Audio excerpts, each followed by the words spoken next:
This video is going to give a rundown of pretty much all the additional parameters of lit fog that weren't covered in the basic video made in 2014 by Mike Groves. So here's the basics. This scene has no lit fog turned on, and this scene has lit fog turned on. There are two things you need to do in order to have lit fog active in a scene. First, we're going to take a look at just the scene itself. It's very simple.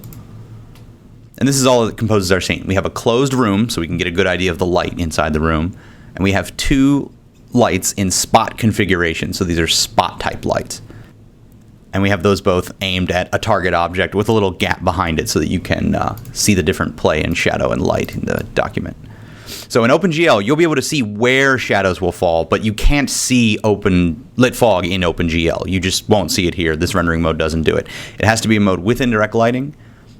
And not only do you have to have lit fog turned on for the light itself, which you can see here, we have it checked for both of these lights, you also need to have it turned on in the RenderWorks background that you're going to be using.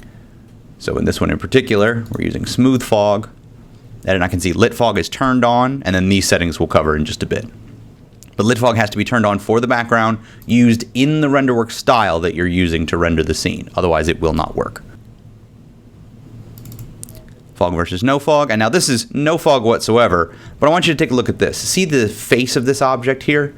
See how it's much darker in this scene than it is in this one? Lit fog actually does emit light. It's a volumetric light source in space. So it will add light to your scene, and it will change what aspects of objects have light cast on them and what they don't. You almost always need lit fog if you're going for a sort of a smoky scene or something that would be inside a club, or with any sort of clouds coverage or dust. You would need to use lit fog to get that effect in the air. It's very rare that it would be this clear. You won't notice this so much in a brightly lit scene, but most of the time when you're using lit fog, it's relatively dark. There are two types of lit fog, controlled by editing the fog options. Down here, lit fog, smooth and noisy. Those are the only two options. So at the moment, this is smooth and this is noisy. You can adjust the density, which we'll see in a second, but these are the only two options available in Vectorworks now. You can sort of play with this a bit by putting a texture or a transparent object in front of this to give it these shafts of light. Do you see these? These are the received shadows on the fog from objects interfering with the light beam, but we can get into that in a bit as well. The density of fog is also easily controllable. Again, it's just a slider bar inside the fog settings. And this is done in the RenderWorks background as well. So you can see the smooth and the noisy here at 100, smooth and noisy at 50, smooth and noisy at 20, and smooth fog and noisy fog at 5%. So the noisy fog is almost invisible at 5, but you can still see a shade of it here with the smooth. The smooth is a little more dense since it doesn't have any gaps in it. The density of the fog does not affect rendering time. If you have 5% fog or 100% fog, you will not see a difference in the rendering time at all. Now, if you have lit fog turned on and turned to 0, it will still take the amount of time that lit fog would take. You have to turn lit fog completely off to save the rendering time. Color is also important, and again, I wanted to draw your attention to the way that the fog interacts with objects that are actually in the scene. It doesn't just coat them or paint them. You see, as these two beams intersect here, there's a much more strong purple hue between the two, the red and the blue. These can also be overridden by viewport. So as you can see here, on these two lights, if I edit one of these will be set to blue and one of them is set to red. So this is my blue one and the other one's set to red at the moment. And you can override these individually for different viewports to get what you're looking for. The more nebulous option, and this is part of the light itself, so if we go back and we look at the actual light object, we can see that both of these light objects have a fall off here of none. So this is going to give us a relatively unrealistic fall off, and we can see that here. So this, turn that off. This is none fall off. So this is just the light will come from a source and it will be constantly bright for the entire distance of the light. It will get it's a little more spread as it gets down here, but it doesn't lose any radiance. It doesn't lose any power as it goes. This would go hundreds and hundreds of miles into the distance and maintain the same brightness the whole time. Realistic will start to fade as it gets toward where the beam is focused a little bit. It's not exact, but it tends to emulate a more realistic look, and generally the reason it's called realistic is because you'd want to use that for most scenes when you're trying to get a realistic render. Smooth is sort of an option between the two. it's a constant gradient that will get lighter and lighter and lighter as you get further away from the light, but it will never actually stop. Realistic will eventually stop and there will be no more light. To give you an idea, this distance is about 100 feet in the actual document. This wall behind here is actually 100 feet tall from this light source to the bottom of this floor here in all these examples. Now, this is the different brightness options. So you can see here, realistic gives, for instance, the fall-off type of none. It's very difficult to see anything other than just a change to the grayscale of the beams anytime we're doing fall-off, but realistic shows it the most. So realistic, and brightness is something you can set higher than 100, of course. So if you want it to fall off further away, increasing the brightness on a realistic fall-off would get your light all the way down. You can see these two look almost identical. This is a little lighter, but as we get down to the 60s and 30s, you can see the pool of light sort of ends even before it strikes the ground here, but very similar up towards the top. Realistic 30 doesn't even reach the ground at the very bottom.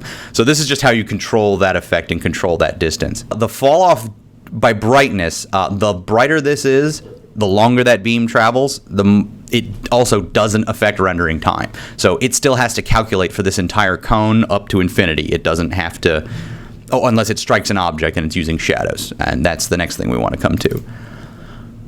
Receiving shadows on. You can see here that when this light, in particular the one from the left here, strikes the V in the logo with the circle, you can see these little sharp corners in the shadowing. That's how it would look in real life. This is real shadows off, and it looks very fake. There's no smoke. It doesn't look like it would. The volumetric lighting is not interpreting that it's struck this solid object and then it's not emitting light past it. It basically means that this light is able to magically phase through solid matter and light up the other side. It will still have a bit of a shadow, but you won't see this expected foggy look. This is from having receive shadows turned on, and that is a setting in the RenderWorks background as well. That's down here, receive shadows. So not only can you have lights casting shadows or not, and have textures receiving or casting shadows or not, the fog itself can have the shadows turned on or off. Now, turning it off will get you much faster render times. This rendered in 11 seconds here. This one took 44 seconds to render, and that will scale up. So the more complicated a scene you have, or the more sources of lit fog in a scene you have, that can significantly increase rendering time, but you have to have that turned on in order for gobos, especially in front of lighting instruments, to appear the way you expect. And the final thing I wanted to show of just the basic applications. These lights are, there's no bloom on these two renders. This is a solid and this is a noisy, and there's bloom on these two. Bloom is a RenderWorks camera effect. So because I have a viewport here, if I double click on this viewport, I can choose to edit the camera. That's a camera adding effects to this scene. You can see it's selected by default. We don't need to click on anything in here. And I have bloom set to about 15%, and I think I had it 20% when I finished this render before. So just a slight bloom will give you a bit more pop to that actual light, especially where it combines. So you can see where these two lights meet, this area gets a lot brighter than it does naturally in the regular lit fog. That effect will not cost you anything in rendering time. It happens at the very end of a render, and it can be done without adding anything to your render time whatsoever. Here I want to move to another pretty quick example of lit fog. So here, this is lit fog with receiving shadows. So not only do I have the fog coming in the room, and I also want to draw your attention here. This has no lit fog, this has lit fog. There's no other changes between these two renders, but you can clearly see this scene is much darker. That's because these beams of light are actually emitting their own light. They're lighting up this scene even more.